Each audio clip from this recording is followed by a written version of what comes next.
Presidente da Anatel alerta ao novo governo que concessão pode não aguentar até 2025. Rodrigo Abreu deixa claro que a saída da recuperação judicial de OIBR3 depende única e exclusivamente do juiz da recuperação judicial. Boas notícias, movimentação no processo. Saiu a petição pendente de análise tão aguardada por todos. Salve pessoal, sejam todos muito bem-vindos ao Quebrando Padrões. Meu nome é Uriel Silva, não fazemos recomendações de compra ou venda de nenhum ativo listado em bolsa. Vamos ao assunto mais esperado. Movimentação no processo. 7 de dezembro de 2022, segue despacho em anexo. Prefiro despacho de mero expediente. No dia 1º de 12 de 2022, o processo está em conclusão ao juiz. Isso pode ser tanto a sentença como uma mera movimentação habitual do processo.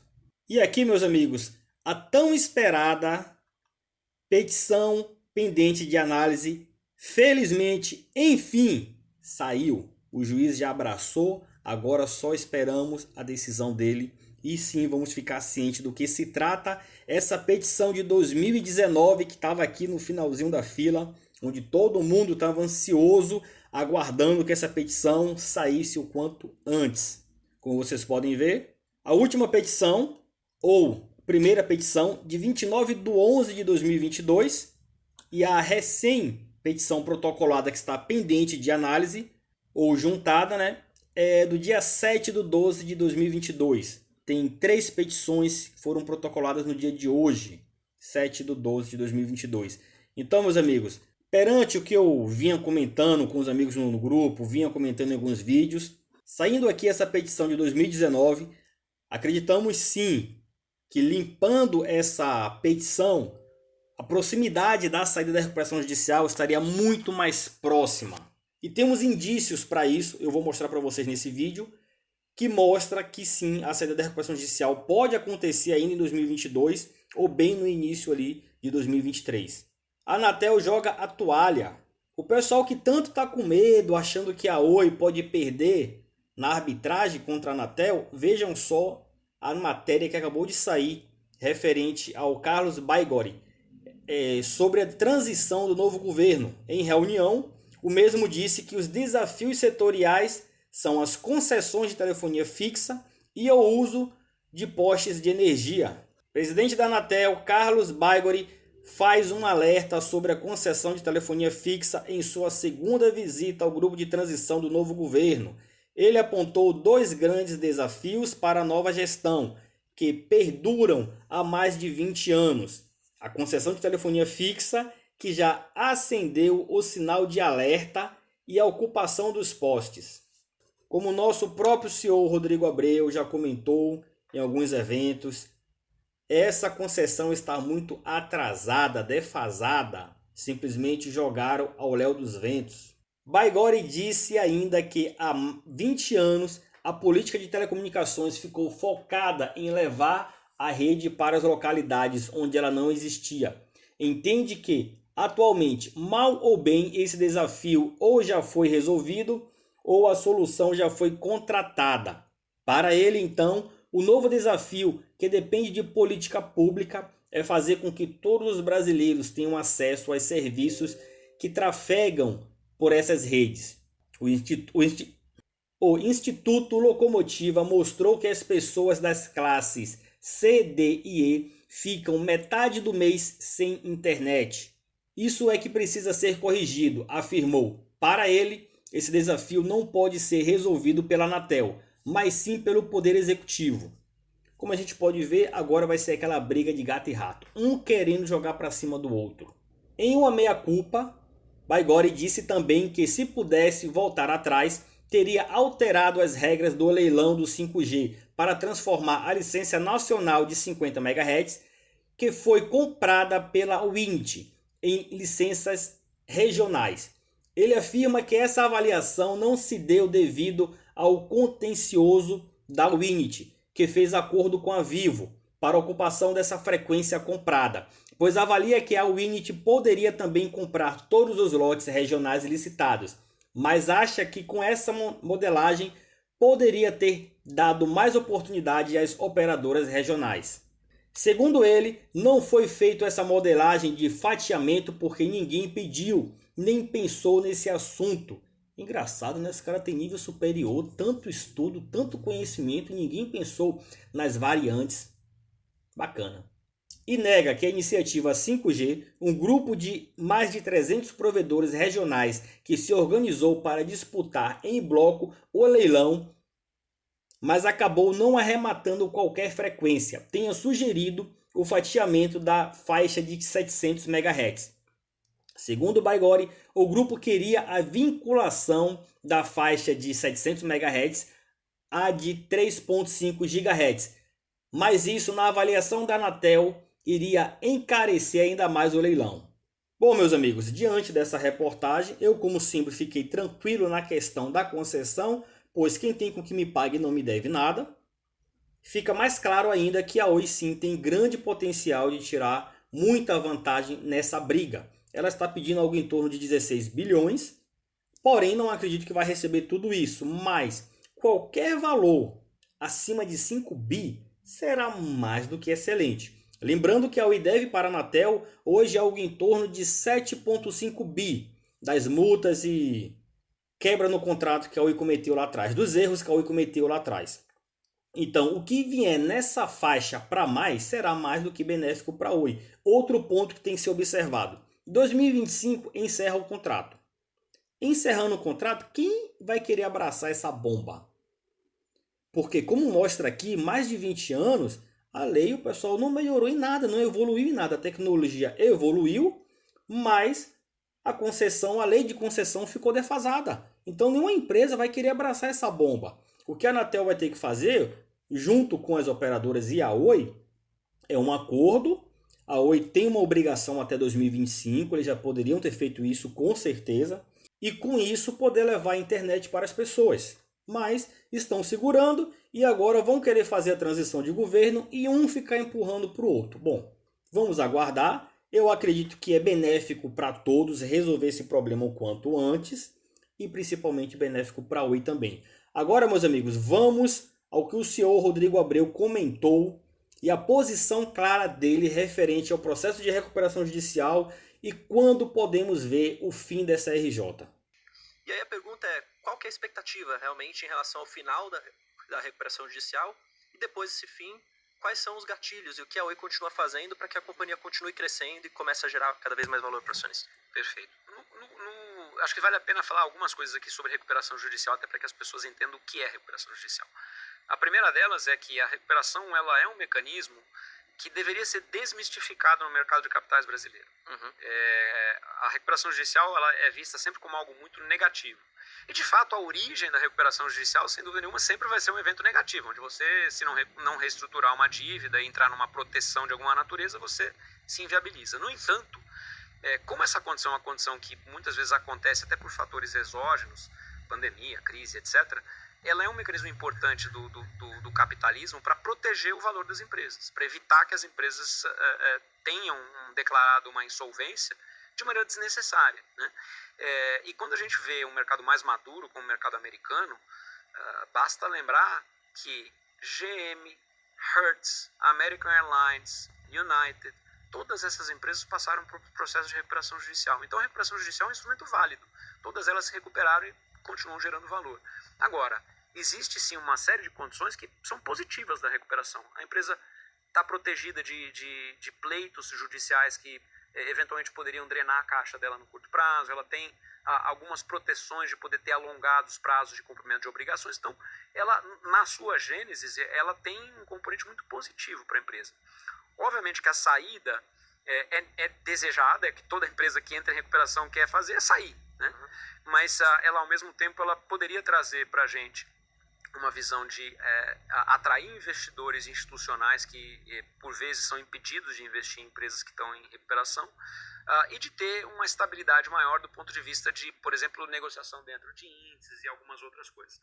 Do nosso ponto de vista, a gente cumpriu até hoje 100% das obrigações de recuperação. Então, do ponto de vista formal do juiz da recuperação judicial, o fim da recuperação poderia ser decretado a qualquer momento, tá? Então, a análise está na mão do juiz. a empresa continua entregando todos os compromissos de recuperação, então o juiz poderia decretar esse fim de recuperação judicial a qualquer tempo. O que acabou acontecendo ao longo desses últimos 2 meses, que sim trouxe um elemento adicional, foi justamente a disputa pelo fim, pelo ajuste de preço, com os 3 compradores na venda do imóvel, que trouxe um elemento que era um elemento que fazia parte do plano, que obviamente ainda não foi recebido, está lá com o depósito judicial, e aí obviamente que o juiz até pediu para entender o que significa isso, vai ser recebido, não vai ser recebido, quais são os prazos, mas a gente deu todas as informações. Então, ela poderia acontecer ao final de qualquer tempo agora, é uma análise que não depende mais da companhia, depende do juízo da recuperação, mas nós cumprimos todos esses elementos. E obviamente que, do ponto de vista futuro, a nossa visão de recuperação é que ela tem sido muito positiva para proteger a companhia no momento em que você tem disputas como essa, por exemplo. E aí, só pegando um gancho também, saindo da recuperação judicial, você ainda tem esse desafio da estrutura de capital. E aí, como que vocês olham para esse desafio?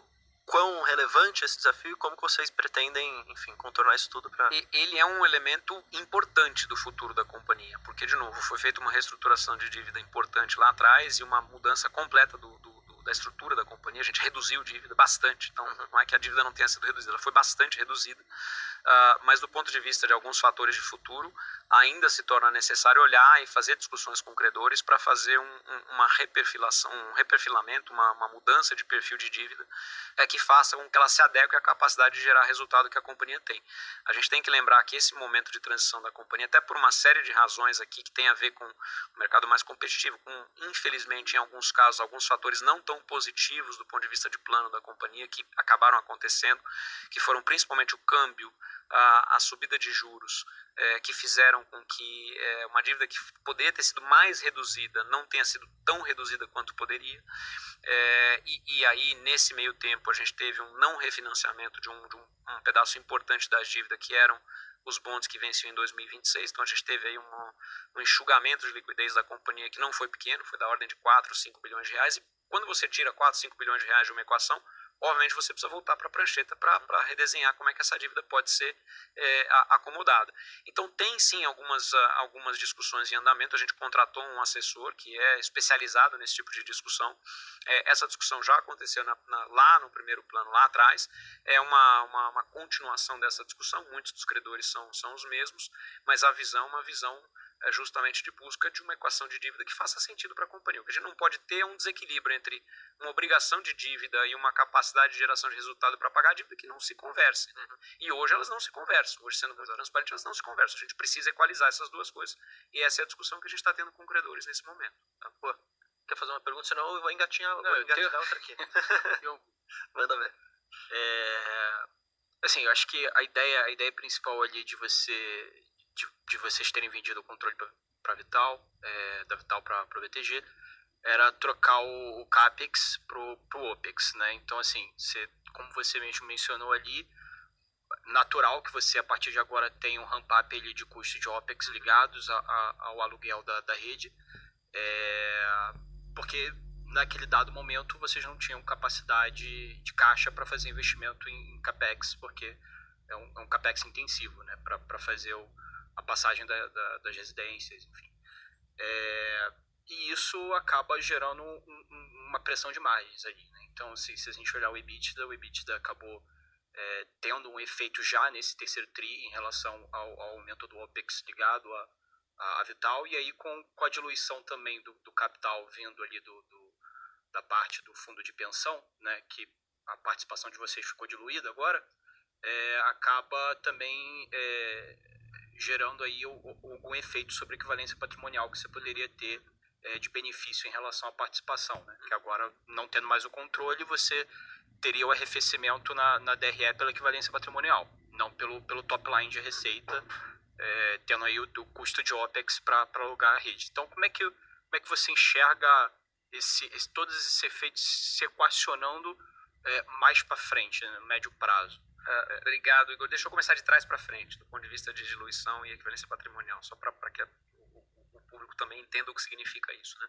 Quando você faz um aporte numa participação onde você tem uma participação que é diluída, na prática, do ponto de vista de participação econômica, a mudança não deveria ser significativa, porque você tem uma participação ligeiramente menor, mas de algo que vale mais, porque você fez um aporte primário. Então, se uma companhia vale 23 bilhões e você bota 2 bilhões e meio, ela passa a valer 25 bilhões e meio. Então você tem uma diluição, por quê? Porque na verdade você preserva a sua participação de uma empresa maior, e isso significa que se você tem uma empresa maior e não botou mais capital, você tem que ter uma participação menor. Então essa diluição não é uma diluição de perda de valor, é uma diminuição que mantém o valor, mas você tem um valor de algo que é maior, então ela tem que ser uma participação menor.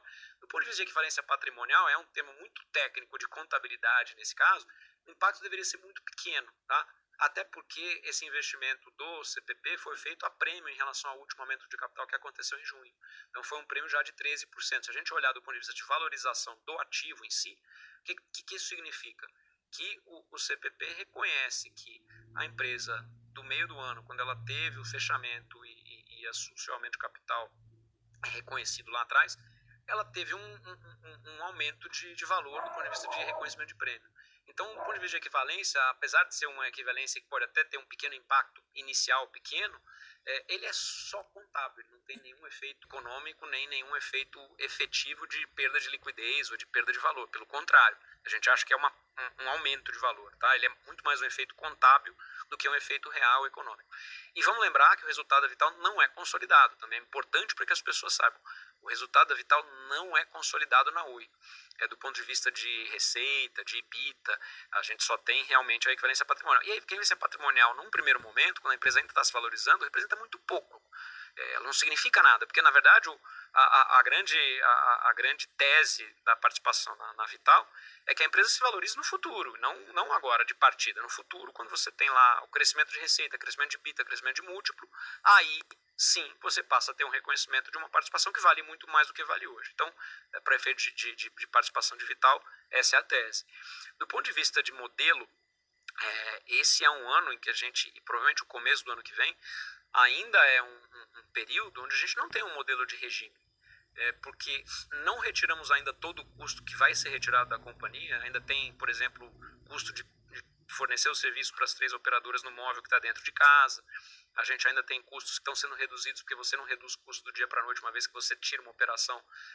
Óbvio que não é no dia seguinte que você consegue desligar todos os custos associados ao passado. Então, ainda tem uma redução de custo.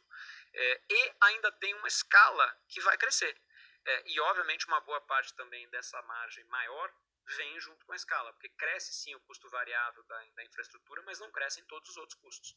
Não crescem todos os custos de gestão, não crescem todos os custos indiretos, não crescem todos os custos necessariamente de inadimplência. A gente imagina um modelo até melhor daqui para frente em relação à inadimplência. A gente está mudando o modelo para que seja um modelo cada vez mais que se aproxima de pré-pago, onde você tem menos inadimplência.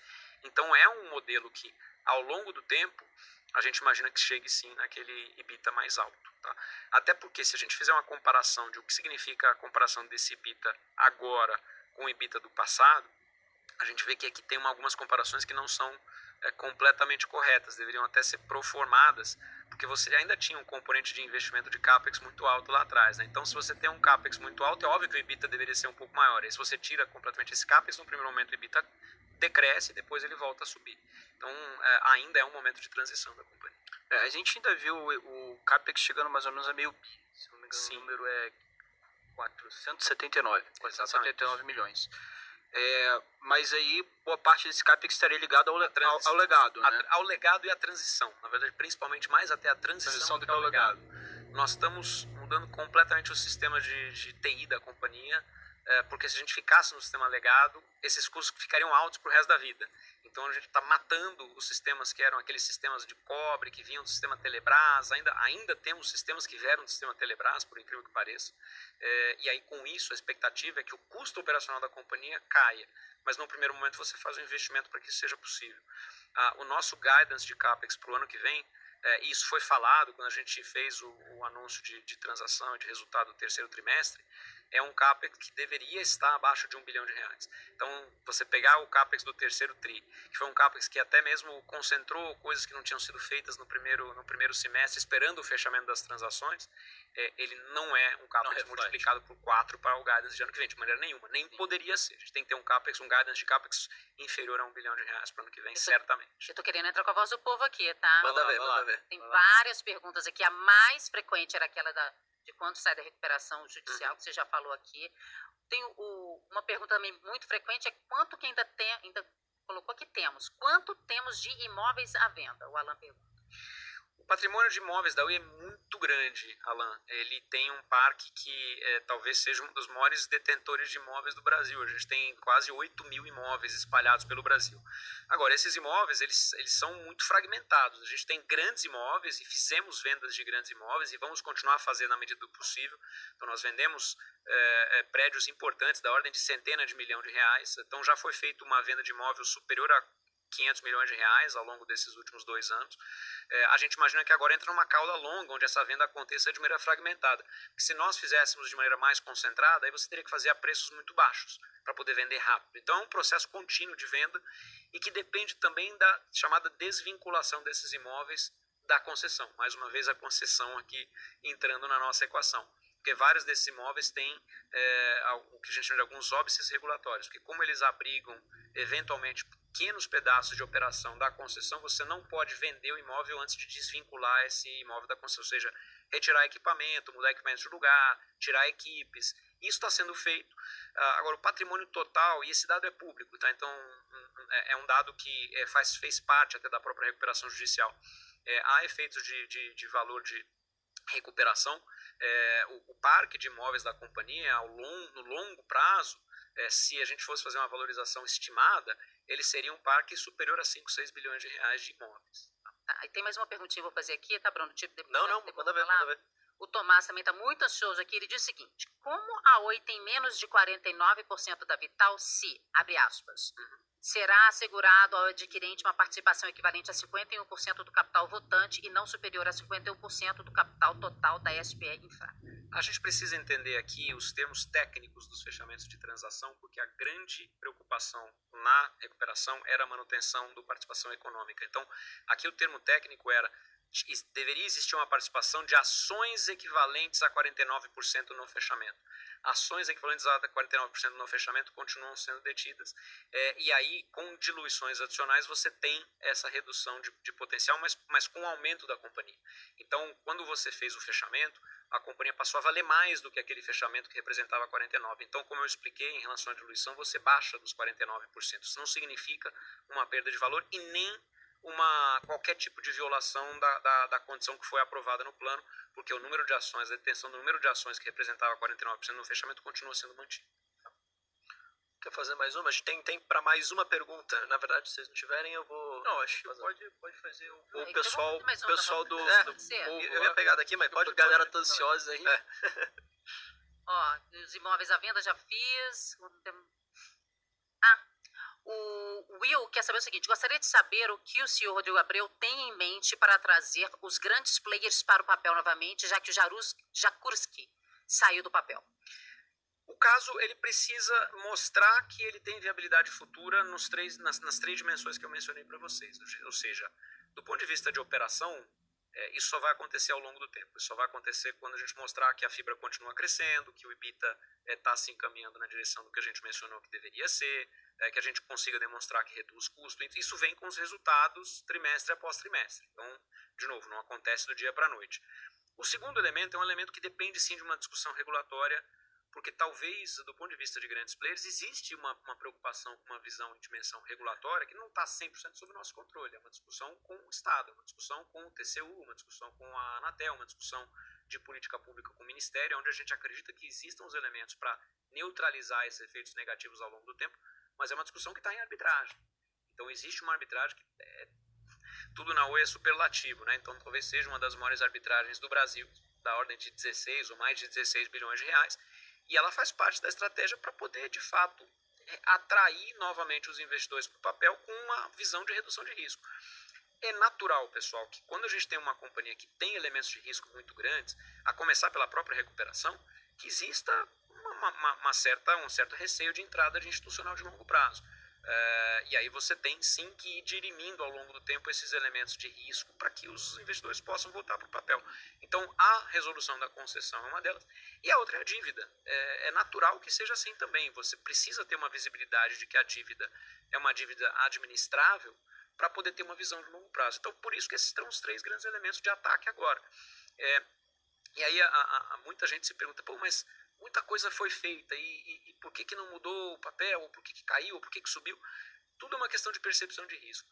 Talvez a nossa percepção de risco ainda não tenha baixado tanto, porque ainda existem desafios importantes pela frente. Agora, sem medo de errar, se a gente olhar para trás e falar, poxa, se não se tivesse feito o que foi feito ao longo dos últimos 2 anos, essa companhia não existiria, pessoal, sendo muito transparente. Se a gente não tivesse feito venda de ativos, segregado móvel, pago dívida de BNDES, reduzido todas as dívidas que tinham sido feitas para poder manter o ritmo de investimento na companhia, migrado para a fibra. Se a companhia não tivesse migrado para a fibra, por exemplo, que é um grande questionamento que a gente sempre tem, mas foi feito um investimento muito grande para poder migrar para a fibra, será que deveria ter feito esse investimento, porque aí não teria gasto capital para poder fazer investimento? Bom, se a gente não tivesse feito investimento na fibra, a receita da companhia hoje seria 4 bilhões menor. 4 bilhões menor. Não existe companhia com redução de 4 bilhões de reais de receita ao longo desse período, né? Então, de fato, muita coisa foi feita para continuar a ganhar o direito de olhar para frente. E a gente vem ganhando esse direito de continuar a olhar para frente. Isso significa que todos os problemas estejam resolvidos? Não. E é por isso que existe sim um componente de risco na resolução dessas 3. Um deles, a gente acredita que tem um maior grau de controle, que é fazer com que a operação vá bem, né? Então, continuar sendo muito diligente no crescimento da fibra, na redução de custos, na contínua mudança do modelo para o modelo funcionar do ponto de vista da empresa nova. E a gente tem muita confiança que a empresa nova funciona, que ela é uma geradora de resultado, que ela pode continuar a crescer, que a gente consegue reduzir o custo da companhia para o futuro. Então, essa visão é muito clara e acho que os resultados mostram isso. Até a própria equação aqui do 3º trimestre mostra. Tem outros 2 elementos que dependem um pouco menos da gente. Um deles é o da concessão, que aí sim a arbitragem talvez seja o grande fator aqui de tentar resolver a concessão, porque sem resolver a concessão a gente tem uma equação que tem sim um elemento muito grande de valor em cima da mesa, que se não destravar você meio que deixa de ter viabilidade. E o outro é a dívida, que é equacionar a dívida para que ela seja uma dívida alongada, que seja uma dívida que possa estar casada com a capacidade de geração de caixa da companhia. Então, tem que existir, do ponto de vista do grande investidor e do grande investidor, uma visão de, olha, esse caminho está mais ou menos consolidado e aí, obviamente, a equação de risco diminui. Vale lembrar, e isso é um alerta para investidor pessoa física, né, que eu sei que é um grande contingente da nossa base acionária hoje. Ação não é cassino, não é especulação. Vou entrar aqui porque eu tenho certeza que vai baixar hoje, vai subir amanhã, eu vou ganhar muito. Investir em ação significa acompanhar risco, acompanhar visão de longo prazo, acompanhar fundamento. Isso vale para qualquer empresa, vale para a Oi, vale para qualquer outra empresa. Então, empresa... E aqui, pessoal, acho que vale talvez um alerta, que até que foi uma discussão que a gente teve, que eu vi muita gente assim, se posicionando de maneira muito forte nessa discussão que a gente teve do grupamento. Não, porque não faz sentido a ação da Oi com um grupamento de 50-1, ela seria R$10, ela seria uma ação muito cara. Pessoal, a ação a R$10 ou a ação a R$1 tem exatamente o mesmo preço. O mesmo preço. Porque a R$10 significa um pedaço maior da companhia, a R$1 significa um pedaço menor. Mas o valor por unidade de capital é exatamente o mesmo. É uma falácia a gente achar que uma ação a R$10 é uma ação cara e uma ação a R$1 é uma ação barata. Não é. Elas têm o mesmo valor. A diferença é que uma ação a R$10 é menos volátil que uma ação a R$1.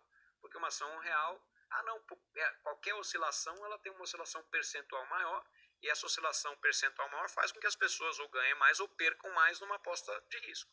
Então, assim, é importante o investidor analisar que a volatilidade de qualquer tipo de ação é ruim para a ação, a menos que você queira ficar fazendo de fato cassino, aposta de vou vender hoje para comprar amanhã, para vender amanhã, para comprar depois de amanhã, e obviamente não é essa a base de um investidor de longo prazo que se preocupa com o fundamento de companhia. Então a gente tem que ter cuidado com essa visão de que uma ação barata, uma ação cara.